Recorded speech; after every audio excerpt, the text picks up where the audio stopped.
Até mais. Os soldados do Corpo de Bombeiros continuam no local. Um homem morreu. Foi identificado apenas como Sândalo. Tinha aproximadamente 25 anos de idade e no momento da explosão ajudava a abastecer um caminhão-tanque com um produto químico conhecido como chileno. Até às 10 horas da manhã, os responsáveis pelo armazém não haviam chegado. Os moradores da rua Luar do Meu Bem estão apavorados e afirmam, mais cedo ou mais tarde, uma tragédia iria acontecer. O que você pretende fazer agora? Eu pretendia falar para as autoridades tomar providência, vir dar uma olhada nisso daí, que isso não vai ficar só nisso. Tem tipo um vazamento ali do outro lado, perto do corpo. As pessoas não pra gente, se isso não põe a vida da gente em risco, sei lá. 20 pessoas trabalhavam no depósito de produtos químicos. Algumas tinham saído 15 minutos antes do fogo começar. O expediente já estava acabando. Mas a senhora nunca teve medo que isso pudesse explodir um dia, pegar fogo? Bom, isso sempre a gente espera, né? Porque isso aí é uma coisa que a gente, né? A gente tá aqui, sabe o que é, né? A gente não pode ter medo assim, porque a gente precisa trabalhar. A área onde aconteceu o incêndio está isolada e ninguém pode entrar. Segundo os soldados do Corpo de Bombeiros, alguns tanques continuam vazando, o que pode provocar novas explosões. Até agora, ninguém sabe a causa do incêndio, mas possivelmente uma faísca provocou a primeira explosão quando o caminhão-tanque estava sendo abastecido. A perícia está sendo aguardada. E a CETESB constata várias irregularidades no depósito de produtos químicos que pegou fogo ontem no bairro do Limão, em São Paulo. O depósito não tinha licença de instalação e nem para funcionar. Antes do incêndio, servia como estoque para muitas outras empresas. E provavelmente eles vão verificar que essa firma talvez tenha uma licença para armazenar um tipo de produto e está tendo outros tipos de produtos. Se não é clandestino, pelo menos irregular. Provavelmente, só a nossa área de Santana está fazendo esse levantamento, provavelmente é irregular. Não podia estar... Essa forma que eu falei para você, tendo outros tipos de produtos armazenados e não o que talvez tenha pedido licença para a CETESB. A princípio não tinha segurança? A princípio não. Dentro das normas brasileiras, todos esses tanques teriam que ter bacia de contenção, todo o sistema de controle de incêndio, tudo. Inclusive ontem com a conversa do bombeiro, nós chegamos a que está tudo irregular. Vai ser fechado o depósito? Acredito que sim. A CETESB vai agora investigar se as empresas que deixavam produtos no depósito sabiam que a fábrica funcionava ilegalmente. E se ficar provado que sim, os responsáveis por essas empresas podem ser punidos. Um projeto da Prefeitura de São Paulo para deixar mais bonito o bairro da Água Branca, na zona oeste da cidade, está causando muita polêmica. A ideia é aproveitar terrenos vazios e facilitar o acesso para bairros vizinhos. Parece bom, mas já tem muita gente chiando. O projeto Operação Urbana Água Branca prevê 9 obras viárias. Entre elas, a Avenida Radial Norte, que passa ao lado dos trilhos da FEPASA, ganharia mais 860 metros. Do outro lado dos trilhos, perto da Avenida Francisco Matarazzo, seria aberta uma avenida de 2 quilômetros, ligando as ruas Mário de Andrade e Carijós.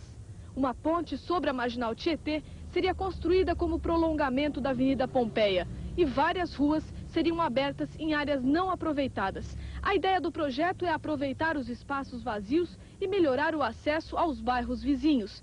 Temendo o efeito Faria Lima do pânico da população do bairro sobre possíveis desapropriações, o deputado estadual e morador da região, Ricardo Trípoli, reclama da falta de esclarecimento sobre os detalhes do projeto. Eu vou na segunda-feira encaminhar um ofício ao presidente da Câmara Municipal solicitando a ele que uma das audiências públicas seja feita no bairro, para que os moradores de Pompeia, Perdizes, Sumaré e Água Branca possam se manifestar quanto ao impacto que vai ter nessas modificações na região. Uma das preocupações de quem mora na Água Branca é que o Parque Fernando Costa seja desapropriado em função desse projeto de urbanização.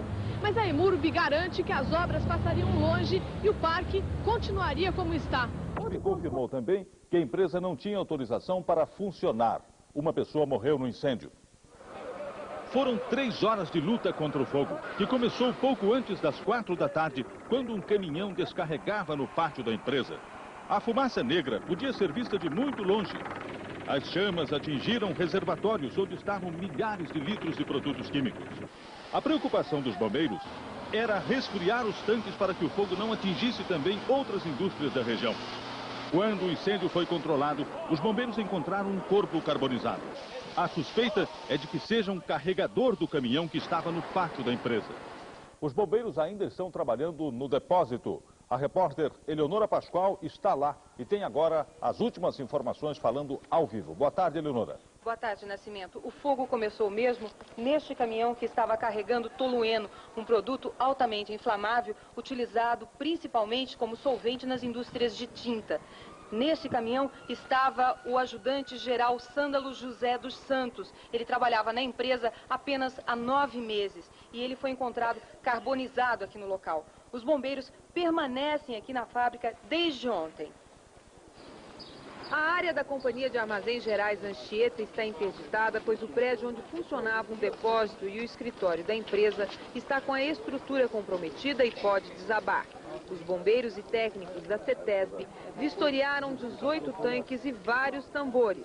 E depois de vários testes, eles finalmente concluíram que na companhia estavam armazenados tolueno, nafta, xileno, querosene e tíner, entre outros solventes utilizados pela indústria de tintas.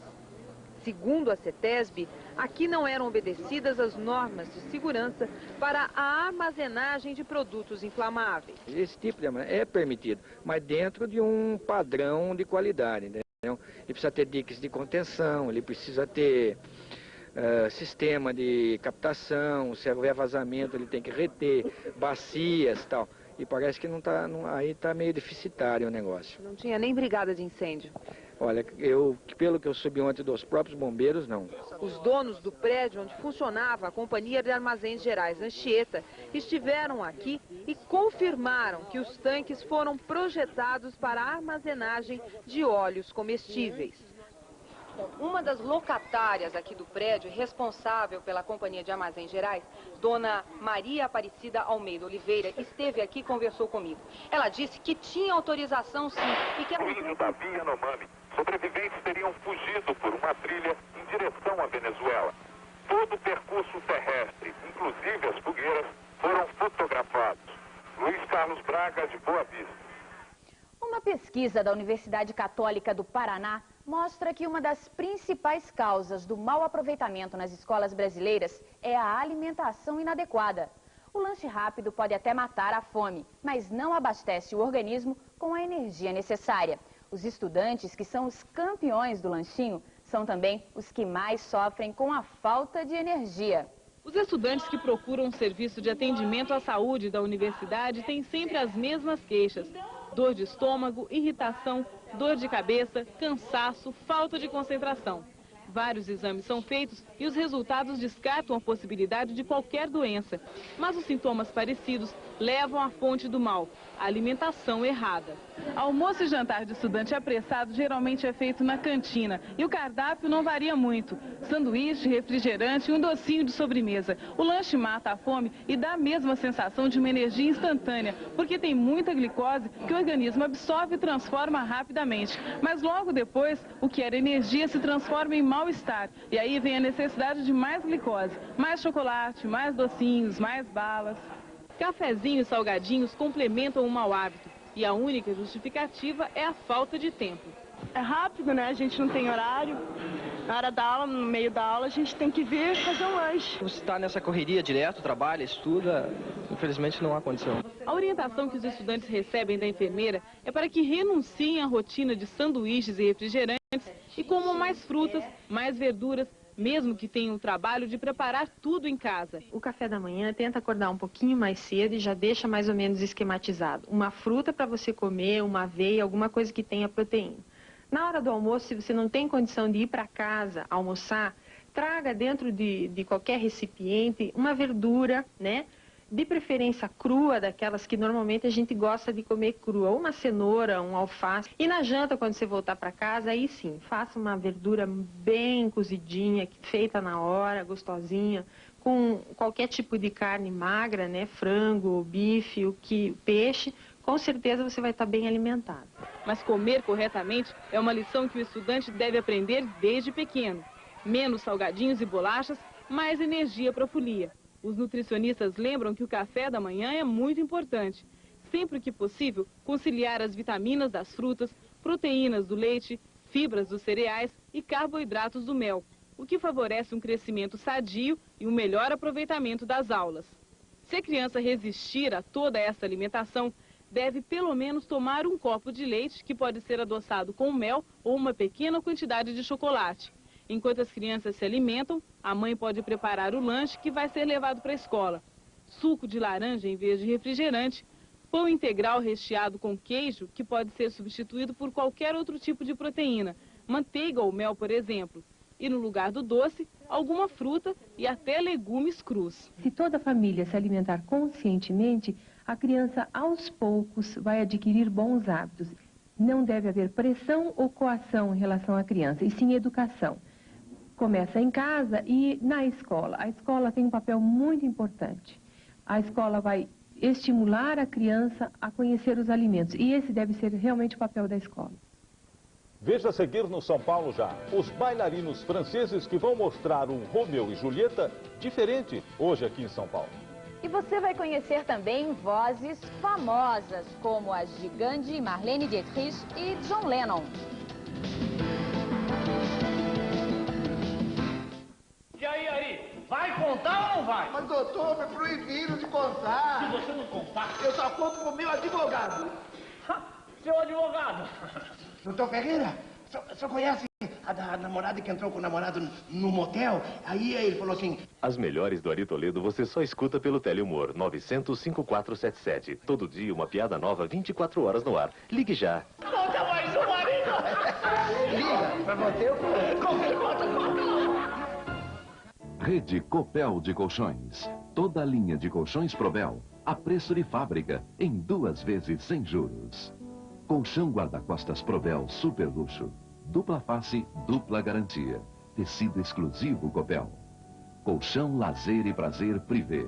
Molejo Multilastique. Alta moda em colchões para se repousar com classe. Rede Copel de Colchões. 37 lojas. Disque 0800 13 34 33. Matt Dillon era o terror da escola. Até comprar uma briga maior que ele. Eu queria te apresentar o meu guarda-costas. Cai fora, amor. Cuidado com meu guarda-costas. Sessão da tarde, nesta quinta, depois de Vale a Pena Ver de Novo.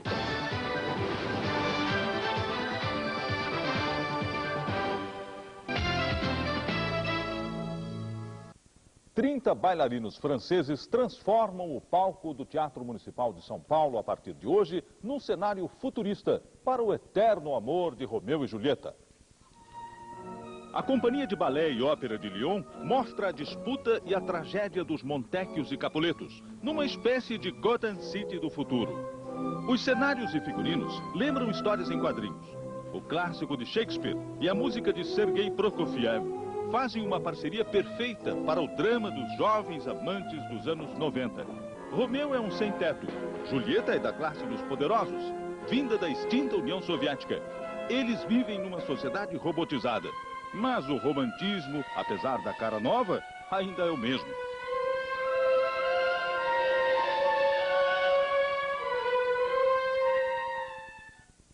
O Balé da Ópera de Lyon fica no Teatro Municipal em São Paulo até domingo. Os ingressos custam de 900 a 3.000 cruzeiros reais.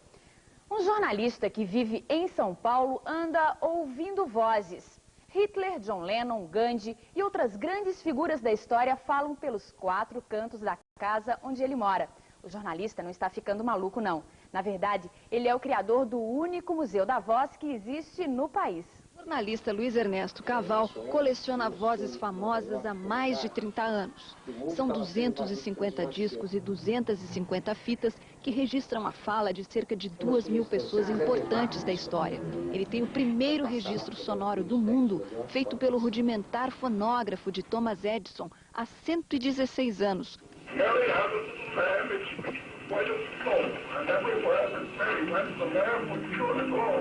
O jornalista foi assessor do governador da Guanabara, Carlos Lacerda, por 15 anos. Do amigo, ele guarda um discurso feito no rádio de um irado Lacerda contra o almirante Aragão, que ameaçava um golpe. Almirante Aragão, assassino monstruoso, incestuoso miserável. Almirante Aragão, não se aproxime, porque eu te mato com meu revólver. A atriz Marlene Dietrich esteve no Brasil em 52 e no Rio de Janeiro fez um show cantando Luar do Sertão em português.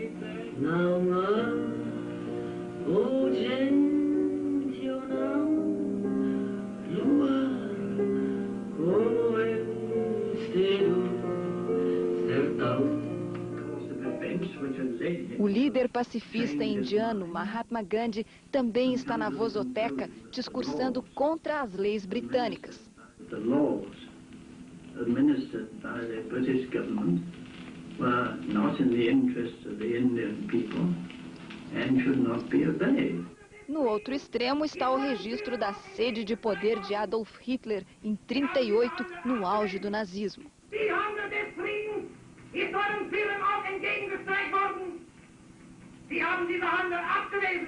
Na chegada do homem à Lua, um disco registra o exato instante em que o astronauta Neil Armstrong pisa em solo lunar e exclama: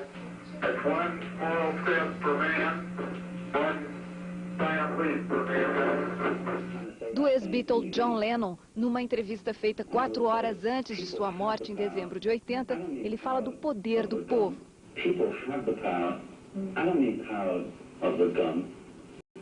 They have the power to make and create the society. We all created this together. It wasn't a few kings or a few generals. O que o senhor sente ao ouvir essas vozes? Sinto grande emoção como jornalista, como brasileiro. Participei de grandes momentos da vida brasileira, nacional. Então, escutando essas vozes, eu recordo os tempos que, como repórter, andava atrás das notícias. Mas se você pensa que na vozoteca só tem voz de gente, está muito enganado. O seu Luiz tem aqui uma coisa muito rara. É uma gravação de um americano chamado Don Charles, feita nos anos 30. O que ele fazia, seu Luiz? Ele se exibia nos circos, em cima de um tablado, e tinha uns cachorrinhos que obedeciam ao comando dele como se fosse uma orquestrinha. Um coro de cachorros? É, um coro, uma orquestrinha de cachorros. Agora, veja se você reconhece essa música. Com latidos.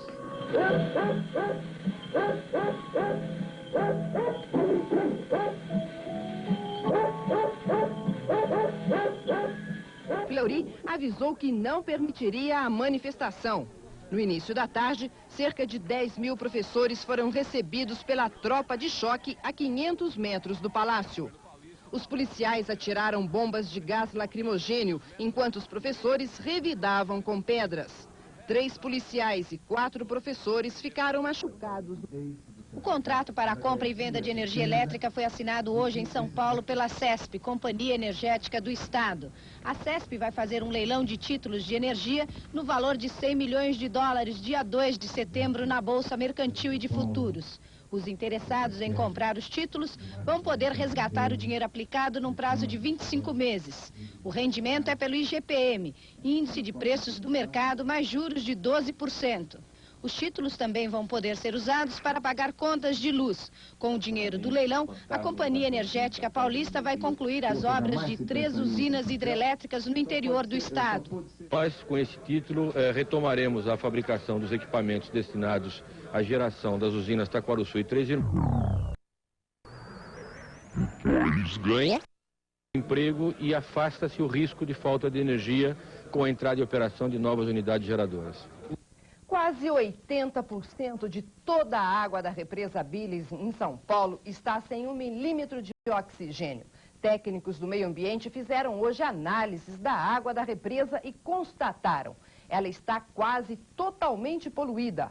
O motivo desta tragédia ecológica é uma polêmica que já dura meses. As indústrias de Cubatão alegam que precisam da água da represa para manter a produção. Os ambientalistas tentam proteger a Billings e pedem o fim do bombeamento do esgoto do Rio Pinheiros na represa. A luta entre a preservação da natureza e o progresso industrial já foi parar na justiça. E desde o final de julho, o esgoto do Pinheiros voltou a ser despejado na Billings. Os técnicos da Companhia de Saneamento Ambiental do Estado vêm acompanhando toda semana o nível de poluição. Os resultados são desanimadores. A Billings está morrendo e junto leva um pouco da natureza e da história das 450 famílias que todo dia colocam os barcos na água para pescar. O mais grave é que os moradores da região pescam por dia cerca de 15 toneladas de peixes, que são consumidos em São Paulo, Rio de Janeiro e Minas Gerais. São peixes que vivem nesse esgoto a céu aberto. Nessa briga entre o progresso e a natureza, todos saem perdendo. O nível de poluição na represa é um dos mais altos dos últimos 11 anos. O nível da água está cada vez mais baixo. E a estiagem dessa época do ano prejudica a saúde da represa, que está sufocada, sem oxigênio. Se os mais de 100 Yanomamis identificados na lista não morreram, onde eles estão agora? Por que as malocas de Hashimu foram destruídas? Por que José Altino Machado, o principal líder dos garimpeiros da Amazônia, mudou de opinião e confirmou o massacre? Por que os índios inventariam uma história tão cheia de detalhes, se de acordo com os antropólogos, eles não costumam mentir? Por que existem tantas fogueiras com restos de ossos na área da reserva próxima à aldeia de Hashimu? Surge uma nova versão que muda o local e a época em que teria acontecido o massacre dos Yanomamis. Um homem se apresentou hoje como garimpeiro a alguns repórteres em Boa Vista. Na presença de testemunhas, ele disse que participou do massacre e que o crime teria acontecido há 2 meses. De Boa Vista, pelo telefone, o repórter Luiz Carlos Braga dá outras informações. O garimpeiro confirma que teria participado do massacre. Ele não quis ser filmado nem se identificou. O garimpeiro disse que eles estavam trabalhando quando um grupo de índios armados apareceu atirando. Os garimpeiros reagiram e teriam corrido atrás dos que conseguiram escapar até a maloca Hashimu. E lá, segundo o depoimento dele, todos os índios foram mortos. Os corpos eram muitos, além dos de 7 ou 10 garimpeiros. Foram levados para um barranco de garimpo e amontoados ali. Depois, com as mãos... Chega um carro da tropa de choque, tenta afastar os grevistas com jatos de água. Os professores jogam pedras.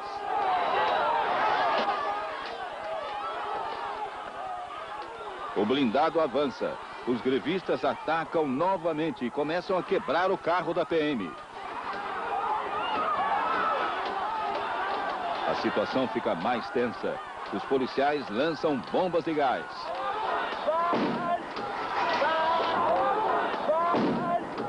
O carro é retirado. A polícia pede reforço e usa cavalos para fazer um novo bloqueio. Mais tumulto ainda. Os grevistas jogam pedras. Os policiais lançam bombas de gás.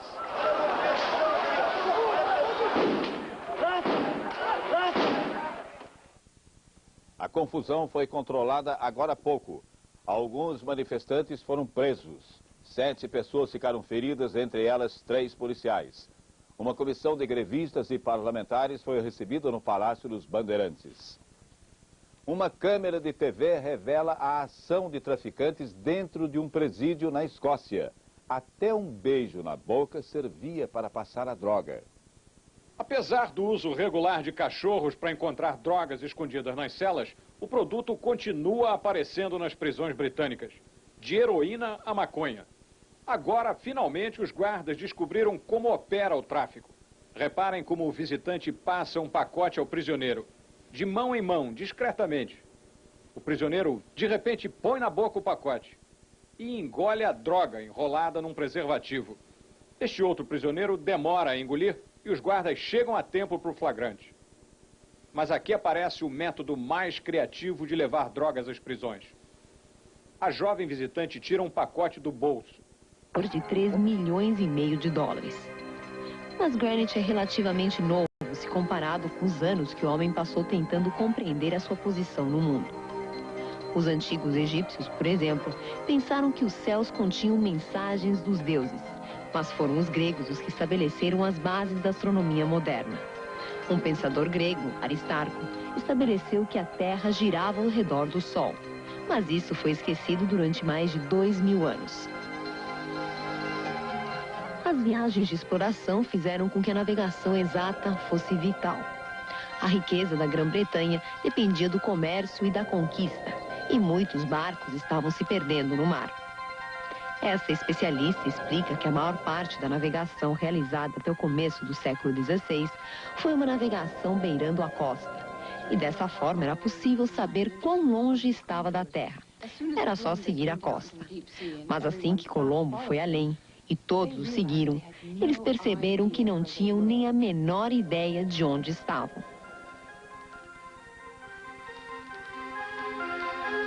Os marinheiros podiam facilmente calcular a latitude ou a posição norte-sul usando as estrelas. Mas era mais difícil calcular a longitude ou a posição leste-oeste. Para resolver o problema do cálculo da longitude, foi construído o Observatório de Greenwich. A construção, feita por Sir Christopher Wren. E a ideia foi a de mapear os céus e produzir um almanaque anual que ajudasse os navegantes marítimos. Em 1707, 2.000 homens afogaram-se em frente às ilhas de Scilly, por ter calculado mal a sua posição. Então ofereceu uma grande recompensa a quem pudesse resolver o problema de calcular a longitude com exatidão. A solução foi encontrada 60 anos depois, e não tinha nada a ver com mapas, mas sim com o relógio. A solução óbvia para calcular posições no mar foi usar um relógio que estabelecesse a hora base. A hora local pode ser calculada facilmente usando o Sol ou as estrelas. A diferença de tempo entre duas leituras daria a posição exata. Para conseguir isso, porém, era necessário um relógio extremamente preciso. Depois de 29 anos e 4 tentativas, um fabricante de relógios chamado John Harrison produziu o cronômetro H4. Ele foi a origem de todos os relógios de precisão do mundo.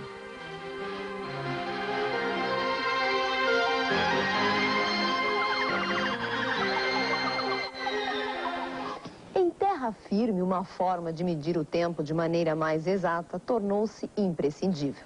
A Revolução Industrial e o início das ferrovias fizeram com que uma hora padrão fosse criada.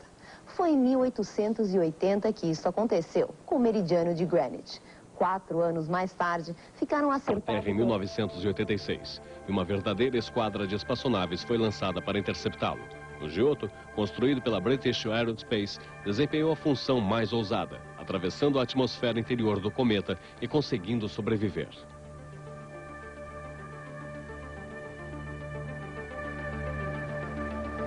Já foram enviadas outras sondas a Vênus.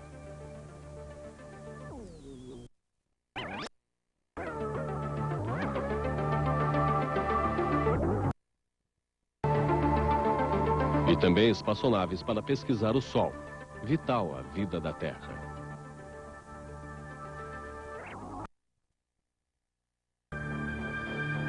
No próximo século, poderemos usar o Sol como parte de um esquema para transformar a sua luz, através de células solares, em eletricidade e transmiti-la à Terra através de micro-ondas, satisfazendo assim a crescente demanda da comunidade internacional.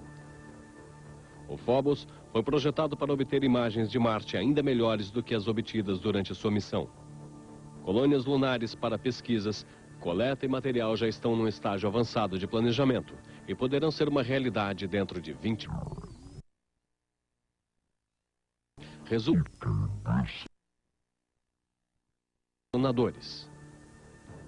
Novos propulsão nos permite e mais versáteis para uso na atmosfera. Domínio.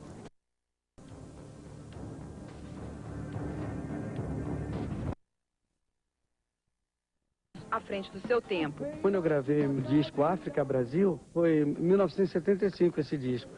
Esse disco hoje em dia é um disco atual e foi descoberto há 3 anos atrás pelo David Byrne, ele que foi descobrir esse meu disco. Ele achou que esse era um disco de vanguarda que está muito na frente. Eu falei para ele, esse disco já foi gravado há muito tempo atrás. Ele falou, mas isso é a coisa de hoje. Alô, alô, Rádio Táxi 96, senão o bicho pega.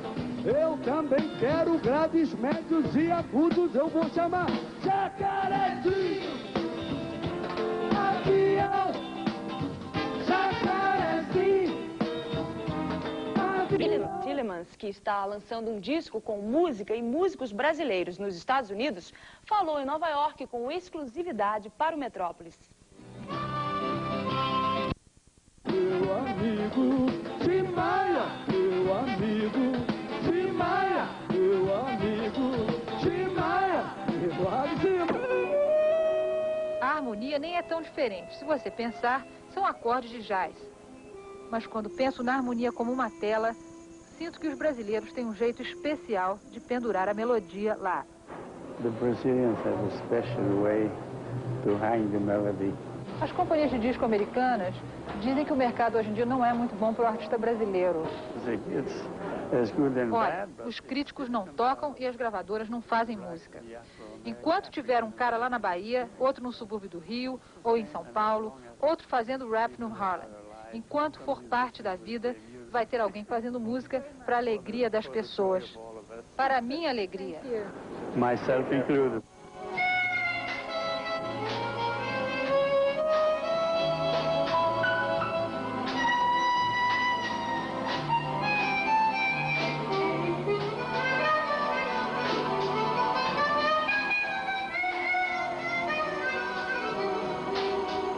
Os fãs de teatro não têm do que reclamar. Não faltam boas opções nos palcos paulistanos, com textos que vão do clássico à poesia dramática.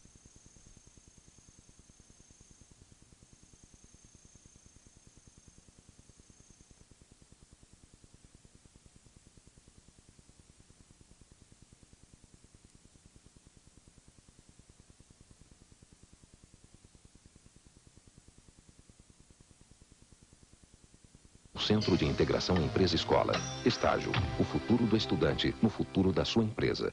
O que a gente faz é por debaixo do A Poligram traz para vocês Ney Mato Grosso, na série Colecionador. Somente em Compact Disc. É Poligram. Desculpa. As notícias da manhã e os principais fatos do dia. Jornalismo ágil. A informação na hora certa. Acontece com Sérgio Rondino, de segunda a sexta, meio-dia.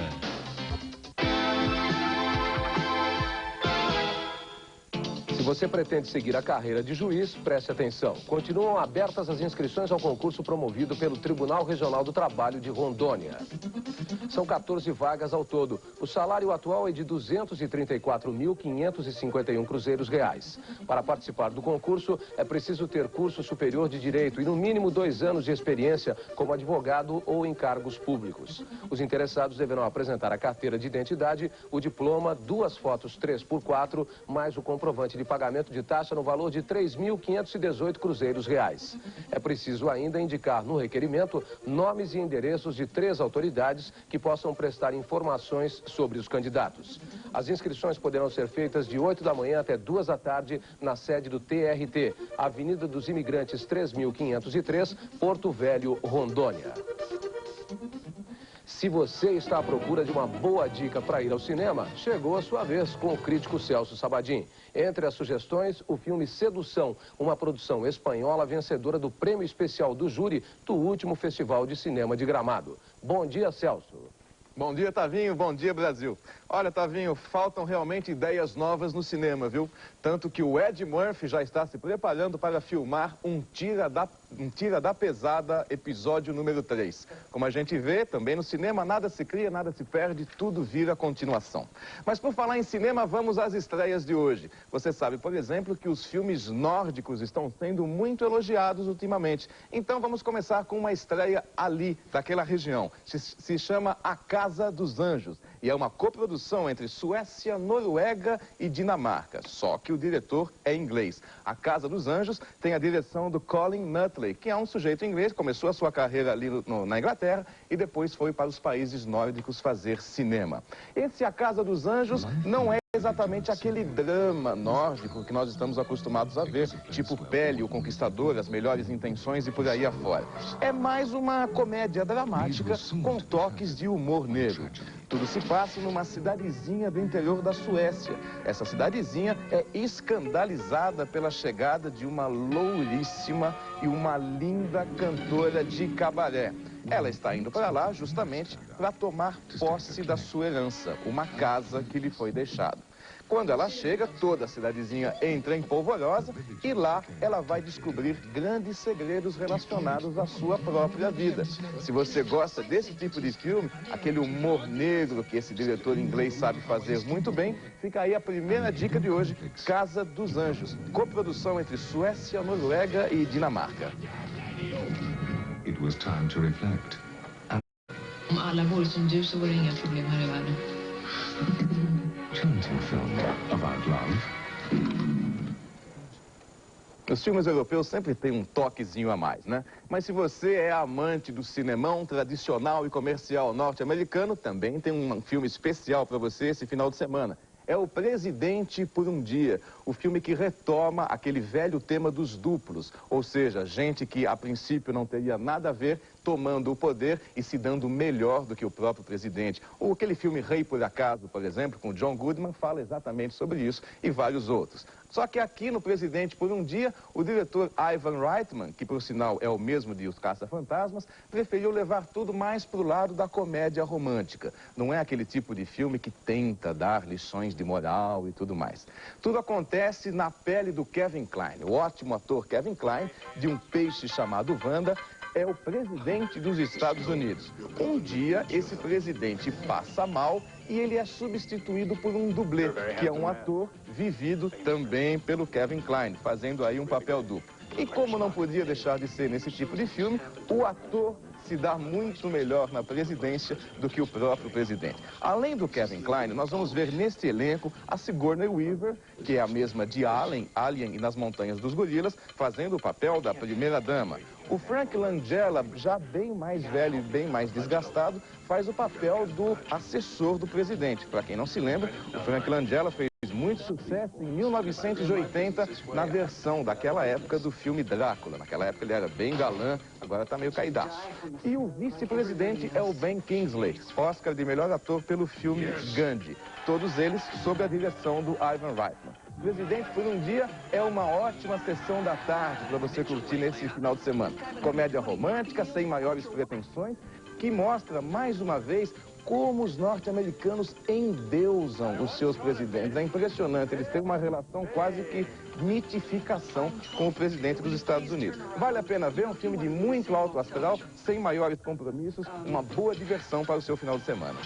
Já um filme bem mais interessante, pelo menos na minha opinião, é o Sedução, que o Tavinho falou que é o nosso destaque do dia, e é mesmo.